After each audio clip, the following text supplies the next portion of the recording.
After years in school, all of my hard work has finally paid off.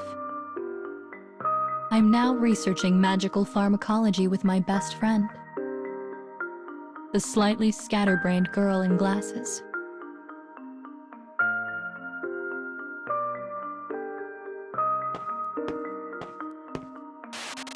Everyone in our class approaches their research carefully. That's because each month, the teachers look over our work and evaluate its merits. Knowing this, I dive into my studies with gusto.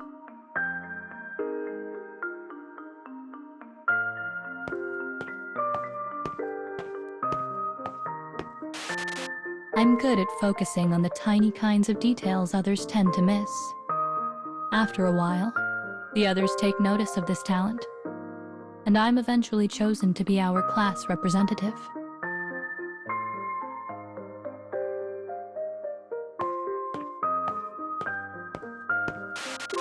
But while I usually try to do everything myself, my best friend is always reminding me,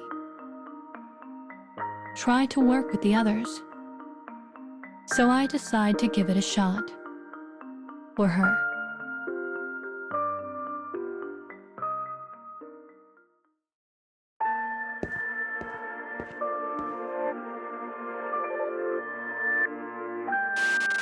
At first, everyone in class seems to be enjoying themselves.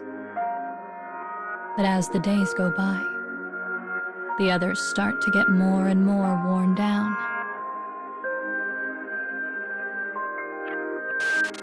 I find this terrifically disappointing, because it's not a lack of talent that holds them back.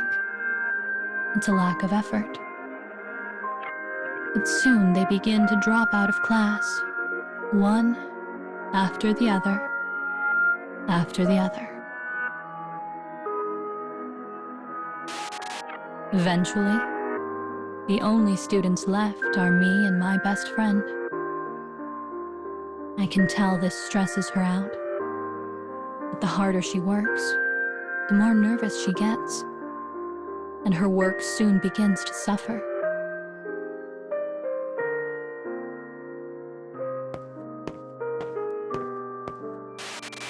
One day, I turned to her and put a calming hand on her shoulder. "Hey," I say, "you're going to be all right. We're almost through this, so just stay focused."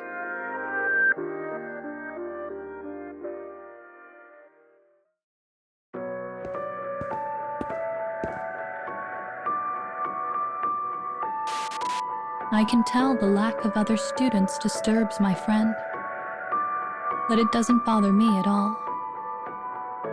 I've never needed outside sources for motivation, and I won't ever give up on a task before seeing it through to the bitter end.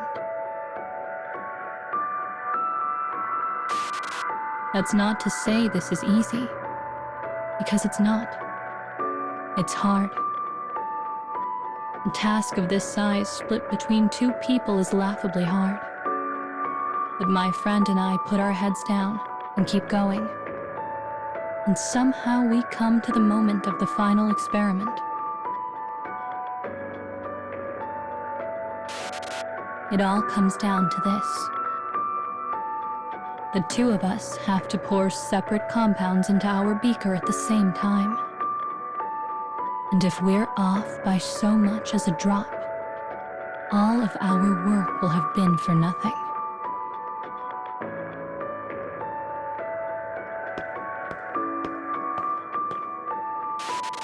A moment of truth. My hands are slick with sweat. Slowly, so slowly, we begin pouring our compounds. But then my friend makes a sound, a tiny, almost imperceptible gasp. And our potion immediately turns from a bright blue to a dark, muddy brown.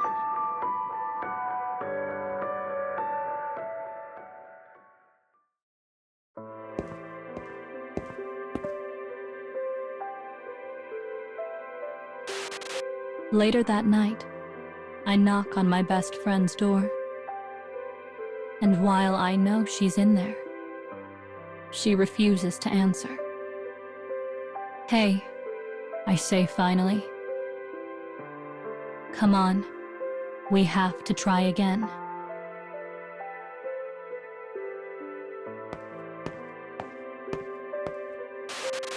"Why?" She responds in a trembling voice. "You're so good, and I don't understand any of this. You'd be better off without me."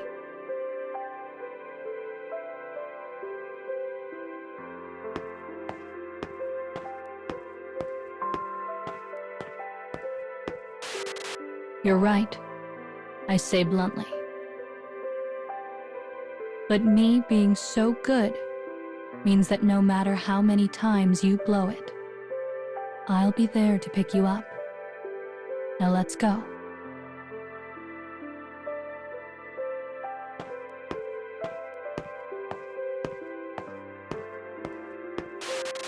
The door creaks open, and my friend's face appears.